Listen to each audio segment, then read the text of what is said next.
Inputting trade details into Notion trading journals has always been a bit of a hassle. But now, it's easier than ever thanks to Notion buttons. Let's dive in and see how it's done. First, head over to the Trade Logs page using the navigation bar. Remember to close the toggle. Now scroll down to find our table. In a previous video, we learned how to use database filters to hide unnecessary columns during repetitive inputting. Now, let's create a demo tab for this video. I'm duplicating an existing one and adjusting it, giving it a name,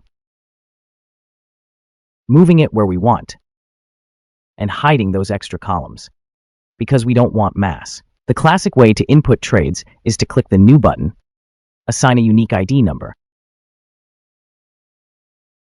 and fill in each column, one by one, using the Tab key. But I'll show you another method. Let's delete this trade and scroll back up to the top of the page. Here, you'll find a button. Clicking it takes you to the trades page where a pre-structured layout is waiting for you.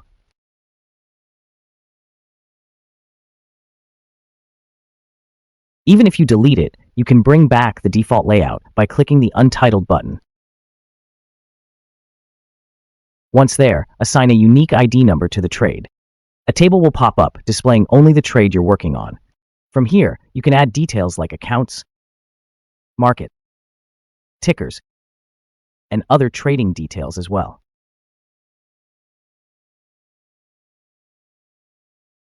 After you select the setup of the trade, switch to the Setup Execution tab. Here, you'll see everything displayed, based on the details if you entered earlier from the Analytics page. The rules change when you select a different setup. As we check each rules, you'll notice the plan execution percentage changes too. Also, if you fill in a rule, it gets included in the calculation. But if there's no rule, it's not counted. Now, let's go back and check if our trade is in the table. And there it is. Well, that's all. Happy trading.